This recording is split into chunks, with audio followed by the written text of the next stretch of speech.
Hello friends, good morning. मेरा नाम है प्रीति चक्रवर्ती। इंजीनियरिंग हब के हमारे इस चैनल में मैं आपका बहुत बहुत स्वागत करती हूँ। फ्रेंड्स, जैसे कि आप सबको पता है कि हमने चाणक्य बैच लॉन्च किया है इलेक्ट्रीशियन ट्रेड के उन विद्यार्थियों के लिए जो MPITI TO एग्ज़ाम की प्रिपरेशन कर रहे हैं। और जैसा कि आप सबको पता है कि सिलेबस और कंटेंट में बहुत सारे बच्चों को कन्फ्यूज़न अभी भी बनी हुई है। सो फ्रेंड्स, हमारे बैच पर जाकर एनरोल कीजिए, जहां पे आपको सिर्फ और सिर्फ सिलेक्टेड कंटेंट और उससे रिलेटेड MCQs ही कराए जा रहे हैं, जो कि पूरे का पूरा डेडिकेटेड है इलेक्ट्रीशियन ट्रेड के लिए।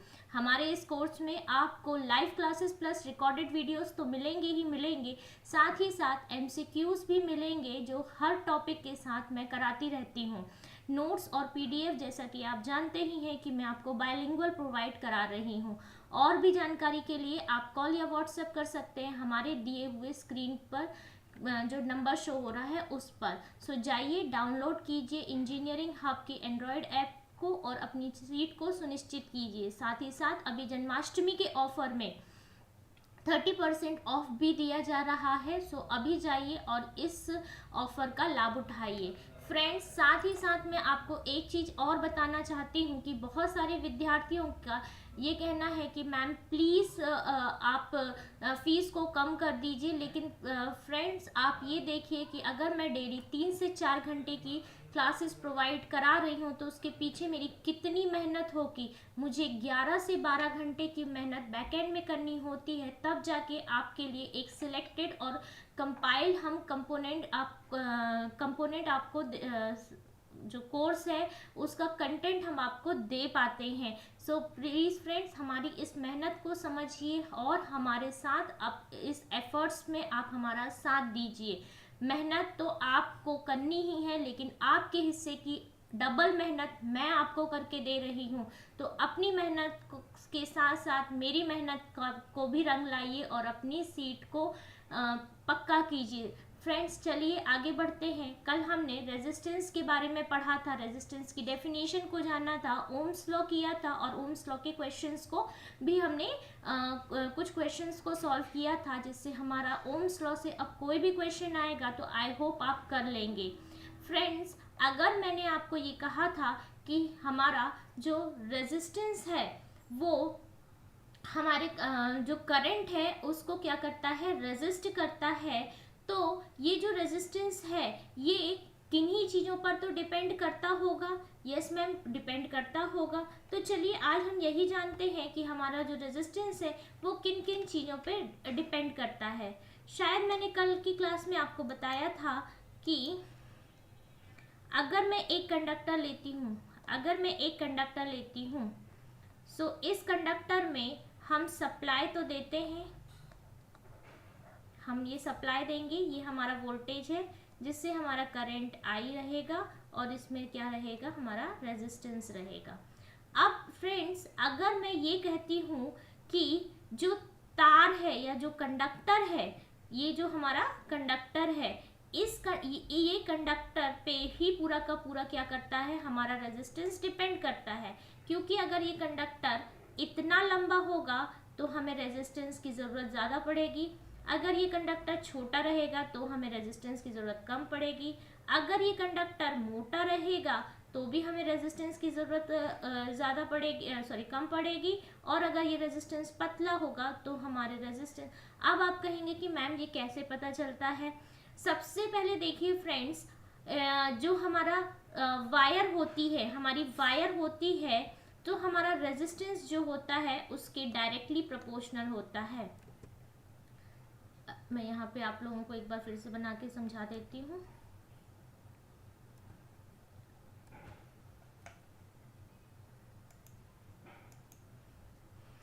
अगर मैं एक रेजिस्टेंस लेती हूँ और कंडक्टर लेती हूँ जिसकी लंबाई जो है L है, एरिया ऑफ क्रॉस सेक्शन जो है वो A है, यहाँ पे L जो है वो लेंथ ऑफ कंडक्टर है,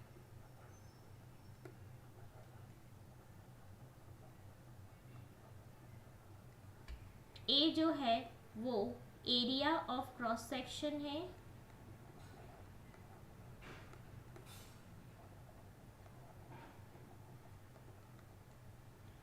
इसे हम पृष्ठ क्षेत्रफल भी कहते हैं।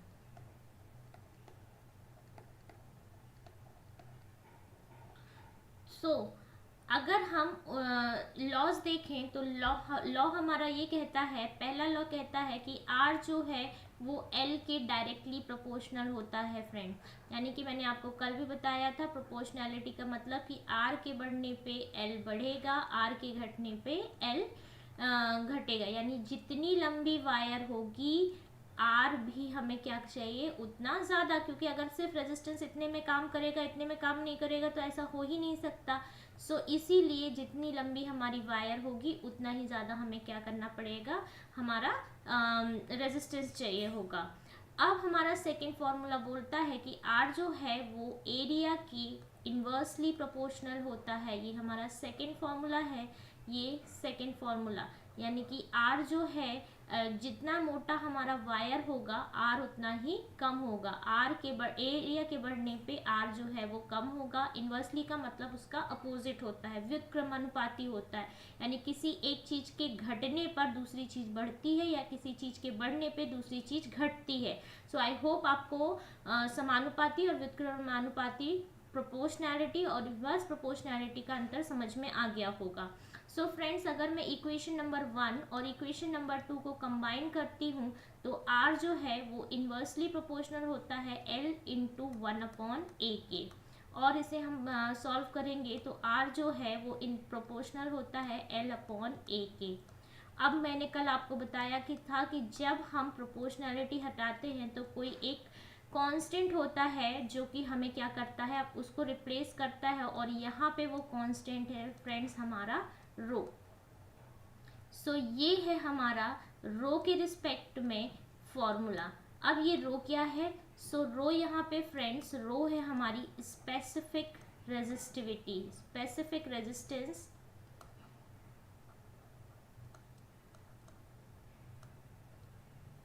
और हम इसे रेजिस्टिविटी भी कहते हैं।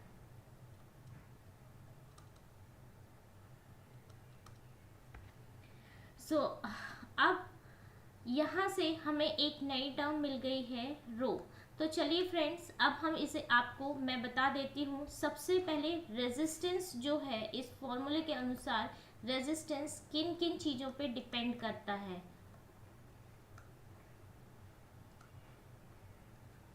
सबसे पहले लेंथ पर, second area of cross section पर, एंड थर्ड मटेरियल पर, कि किस तरीके का हमारा मटेरियल बना हुआ है। फ्रेंड्स, ये भी बहुत इम्पॉर्टेंट है। यहाँ पे देख लीजिए, ये जो भी लिखवाया है ये मैंने रेजिस्टेंस के लिए लिखवाया है, ठीक है। रेजिस्टेंस इस पे डिपेंड करता है। यहाँ पे अगर हमें एक नई टर्म मिली है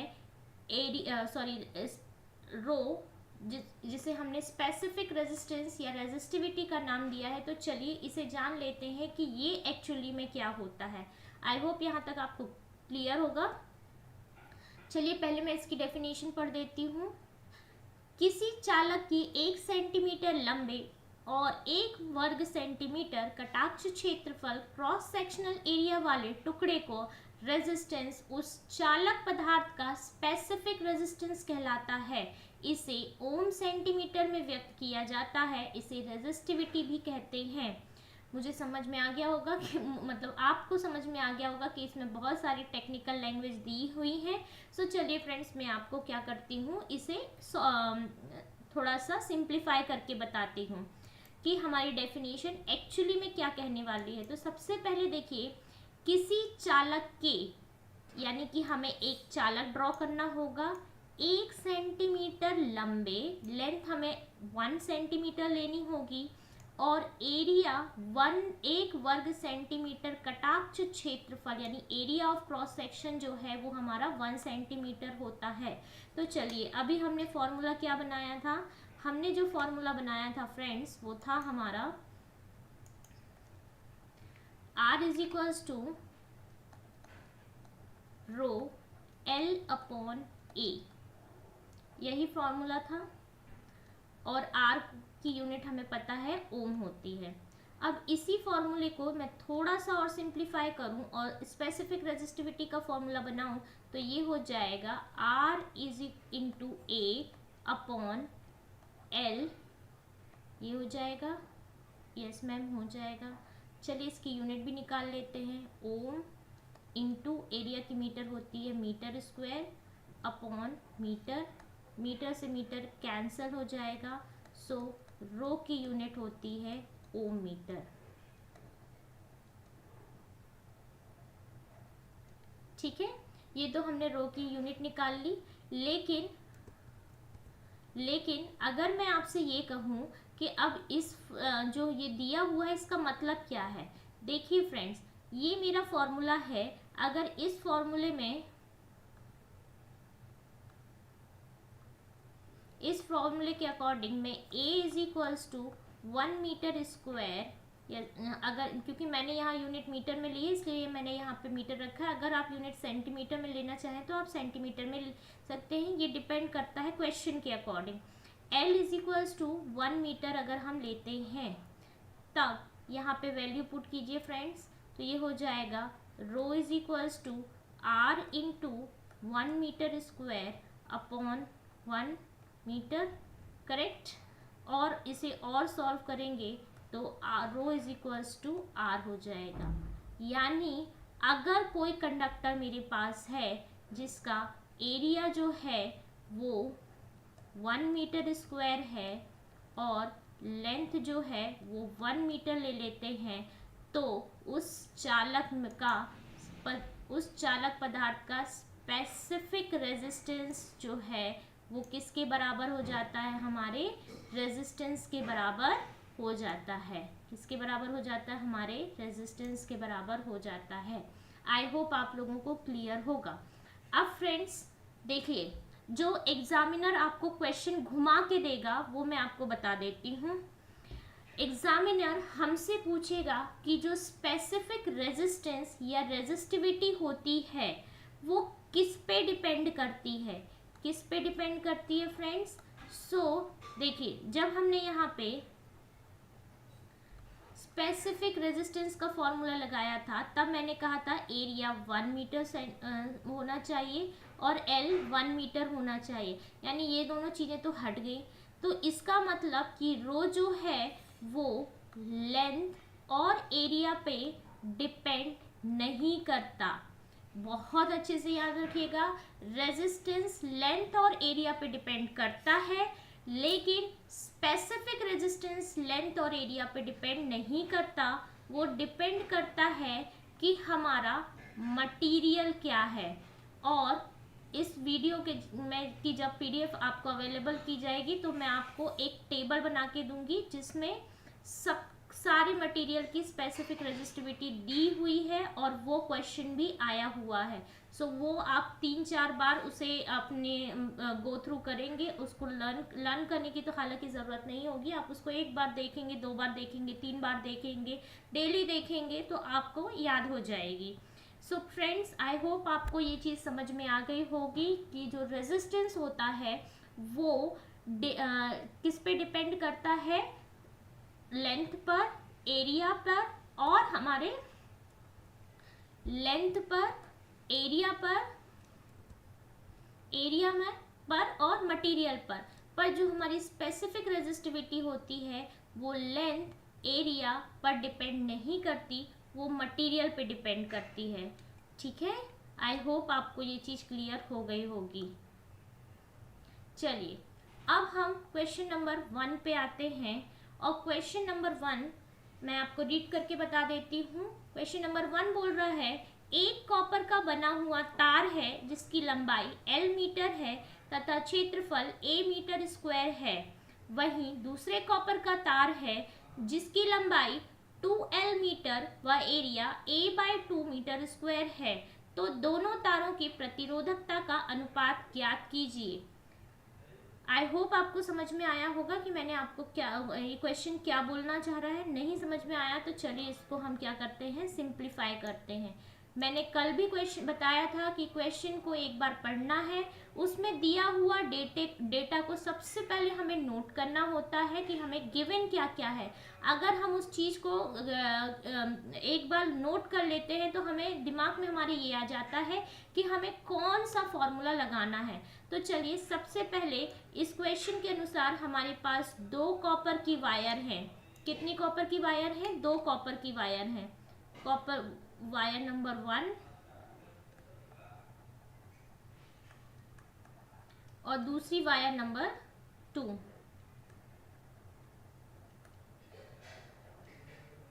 अच्छा, चलिए, इसका लेंथ जो है वो L मीटर दिया है, एरिया जो है वो 1 मीटर स्क्वायर दिया है। यहाँ पे आ जाइए, इसकी लेंथ जो है वो 2L दी हुई है और एरिया जो है वो A/2 मीटर स्क्वायर दिया है। चलिए, अब हमें इसमें क्या निकालना है? इसकी स्पेसिफिक रेजिस्टिविटी इसकी निकालनी है और इसकी स्पेसिफिक रेजिस्टिविटी निकाल के दोनों का अनुपात ज्ञात करना है। सो फ्रेंड्स, मैं आपको 2 मिनट का टाइम दे रही हूँ, इस क्वेश्चन को सॉल्व कीजिए। मैंने इसको सिंप्लीफाई कर दिया है।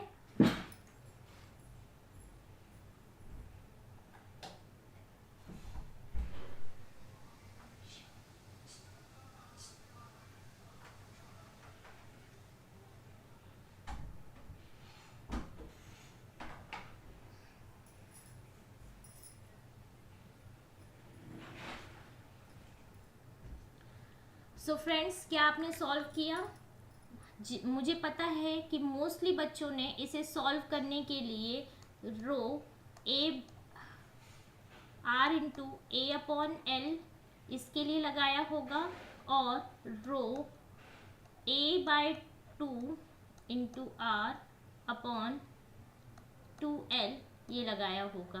करेक्ट? ऐसा लगाया आपने? सो फ्रेंड्स, ये भी गलत है और ये भी गलत है। अब आप बोलेंगे क्यों मैम? तो इसलिए क्योंकि इस क्वेश्चन का आंसर हमारे पहली लाइन के पहले शब्द में ही दिया था कि ये भी कॉपर का वायर है और ये भी कॉपर का वायर है। और जैसे कि मैंने बताया था कि जो रेजिस्टिविटी होती है वो सिर्फ और सिर्फ डिपेंड करती है किस पे? हमारे मटेरियल पर। तो दोनों मटेरियल अगर सेम है तो हमारी क्या होगी? रेजिस्टिविटी भी क्या होगी? सेम होगी, यानी अनुपात आएगा 1:1। फ्रेंड्स, ये क्वेश्चन मैंने इसलिए लिया था क्योंकि ताकि आपको ये कॉन्सेप्ट बहुत अच्छे से क्लियर हो जाए कि किसी भी सब्सटेंस, किसी भी अगर सब्सटेंस का मटेरियल सेम है, किसी भी कंडक्टर का अगर मटेरियल सेम है तो उसकी लंबाई और एरिया से कोई भी फर्क नहीं पड़ता, क्योंकि हमने यही पढ़ा था कि वो बिल्कुल डिपेंड नहीं करता एरिया और लेंथ पर, वो सिर्फ और सिर्फ डिपेंड करता है मटेरियल पर। आई होप अब आपको क्लियर हो गया होगा। चलिए, सेकंड क्वेश्चन पे आते हैं। क्वेश्चन नंबर 2 बोल रहा है 100 मीटर लंबे 1.07 सेंटीमीटर स्क्वायर कटाक्ष क्षेत्रफल वाले तार का कुल प्रतिरोध कितना होगा, जबकि तांबे का विशिष्ट प्रतिरोधक 1.72 माइक्रो ओम सेंटीमीटर है। सो क्वेश्चन को जब हमने पढ़ा तो सबसे पहले हम क्या करेंगे? इसमें जो जो गिवन है वो छाटेंगे। 100 मीटर लंबे यानी कि लेंथ जो है वो दी हुई है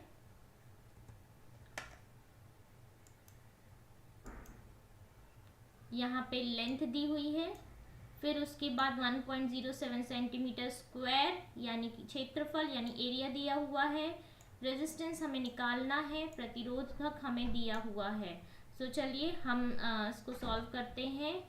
R इज इक्वल्स टू हमने फॉर्मूला बनाया था रो इंटू L/A और आई थिंक R ही निकालना है तो यही फॉर्मूला हमारे लिए सूट करेगा। सो सबसे पहले रो की वैल्यू देखिए, रो की वैल्यू गिवन है 1.72 माइक्रो ओम। अब ये माइक्रो ओम है तो क्योंकि बाकी सब कुछ ओम में होता है तो हम इसको चेंज करेंगे और ये हो जाएगा 1.72 इंटू 10⁻⁻⁶। L की बात करते हैं, L है हमारा 100 मीटर। अब हमारी एक कुछ चीज़ किस में दी हुई है? सेंटीमीटर में, और कुछ चीज़ दी हुई है मीटर में, तो हमें इसे भी चेंज करना पड़ेगा। तो 100 इंटू 100, फिर या हम इसे 10⁻⁴ भी लिख सकते हैं। अब एरिया पे आ जाइए, एरिया हो जाएगा मेरा 1.07 सेंटीमीटर। इसे हमें कुछ भी टच नहीं करना है। चलिए वैल्यू रखते हैं, वैल्यू हो जाएगी हमारी 1.72 इंटू 10⁻⁻6 इंटू 100 इंटू 100, या आप 10⁻4 भी रख सकते थे, अपॉन 1.07। सॉल्व करेंगे फ्रेंड्स तो आपको पता है -6 और -4 होता है 10⁻⁻2, और इंटू इन दोनों को सॉल्व करेंगे तो आंसर आएगा हमारा 1.6। ये हमारा आर निकला, तो इसकी जो यूनिट होगी वो होगी ओम। ये भी ध्यान रखिएगा फ्रेंड्स कि अगर आर की यूनिट पूछ रहे हैं तो आर की यूनिट हम ओम लिखेंगे, जबकि रेजिस्टिविटी की यूनिट पूछ रहे हैं तो रेजिस्टिविटी की यूनिट ओम मीटर होती है। मैं आपको बहुत छोटी से छोटी चीज़ें क्लियर करने की कोशिश कर रही हूँ ताकि आपको बिल्कुल भी कोई कन्फ्यूज़न ना रहे, और अगर आप लेक्चर्स को अच्छे से देखते हैं तो आपको आगे कहीं जाने की ज़रूरत नहीं पड़ेगी। चलिए फ्रेंड्स क्वेश्चन नंबर 3 लेते हैं। क्वेश्चन नंबर 3 बोल रहा है 14 मीटर लंबे और 0.14 सेंटीमीटर व्यास वाले यूरेका तार का प्रतिरोध 2.5 ओम है, तो इसका उसका विशिष्ट प्रतिरोधक ज्ञात कीजिए। चलिए हमने क्वेश्चन पढ़ लिया, अब हमारी मेथड क्या होगी, गिवन देखते हैं। लेंथ हमारी 14 मीटर दी है, 0.14 सेंटीमीटर यहाँ पे व्यास दिया है, एरिया नहीं दिया है, डायामीटर दिया है, प्रतिरोध क्या दिया है 2.5 ओम। तो जैसे कि हमें पता है कि हमारा जो विशिष्ट हमने फॉर्मूला निकाला था R is equals to rho L upon A, और इसी से हमने फॉर्मूला निकाला था rho is equals to R into A upon L। अब हमें ये भी पता है कि एरिया जो होता है वो होता है πr², लेकिन यहाँ R भी और R जो होता है वो डायामीटर का आधा होता है, तो इसका मतलब कि जो हमारा फॉर्मूला बनेगा वो बनेगा हमारा रो R into d² upon 4L, यही बनेगा फ्रेंड। यहाँ पे आप एरिया की जगह यहाँ पे हम रखेंगे क्या, d/2 का स्क्वायर, ये रखेंगे अगर d/2 का स्क्वायर तो ये हो जाएगा d² और नीचे 4 जो है ऊपर चला जाएगा।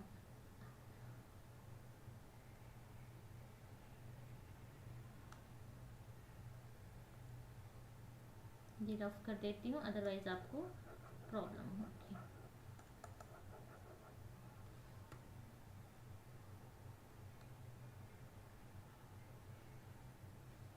चल, आई होप आपको समझ में आ गया होगा कि इस फॉर्मूले से हमने इस फॉर्मूले को कैसे बनाया, ये चीज़ को ध्यान में रखिएगा बस। चलिए अब हम वैल्यूज पुट करते हैं,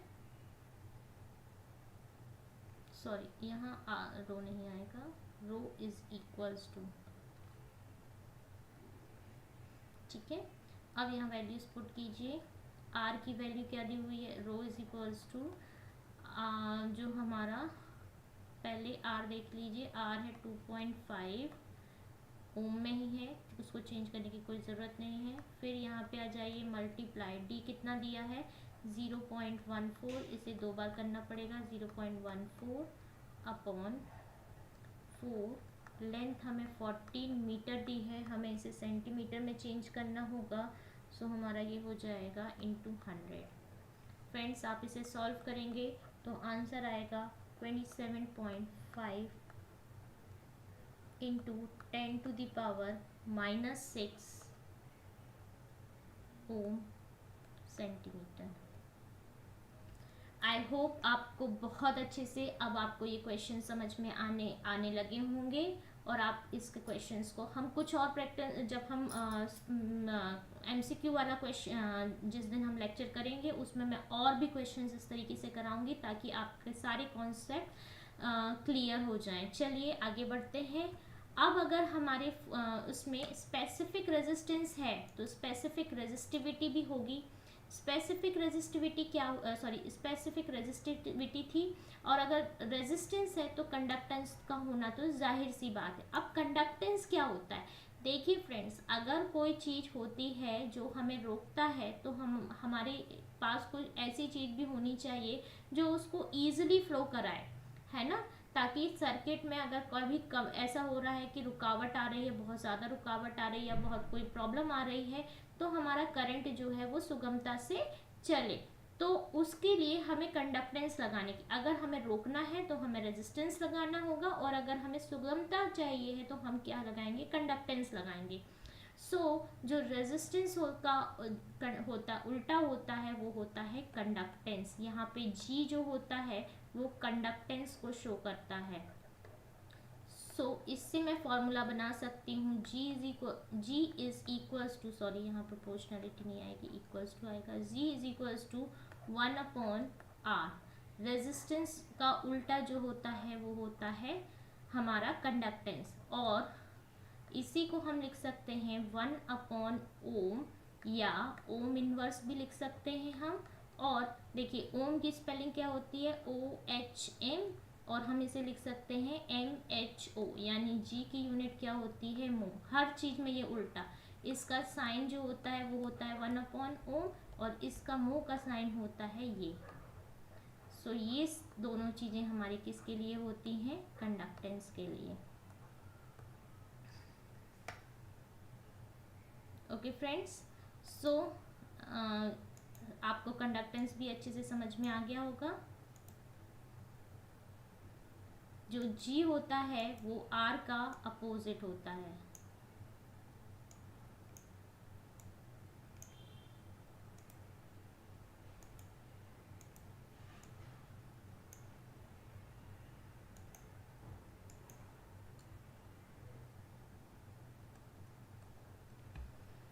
यानी सर्किट में अगर कहीं हमें ऐसी जगह चाहिए जो कि जब हमें आवेश के प्रवाह को सुगम बनाना है या उसको करंट को हमें अच्छे से फ्लो कराना है, तब हम क्या करते हैं, हम उसमें कंडक्टेंस लगाते हैं। और कंडक्टेंस का जो साइन होता है वो होता है जी से हम इसे डिनोट करते हैं। और G जो होता है वो रेजिस्टेंस का बिल्कुल उल्टा होता है, हर चीज़ में उल्टा होता है, आप देख सक रहे हैं। जैसे कि हमने रेजिस्टेंस में स्पेसिफिक रेजिस्टिविटी पढ़ी थी, वैसे ही यहाँ पे हम क्या पढ़ेंगे, स्पेसिफिक कंडक्टेंस पढ़ेंगे। अब स्पेसिफिक कंडक्टेंस स्पेसिफिक रेजिस्टेंस का बिल्कुल उल्टा होता है, यानी कि स्पेसिफिक कंडक्टेंस जो होता है वो होता है rho is equals to sigma is equals to 1/रो। ये होता है हमारा स्पेसिफिक कंडक्टेंस। आई होप आपको यहाँ तक हर चीज़ क्लियर हो गई होगी। और इसकी जो यूनिट होती है वो होती है साइमन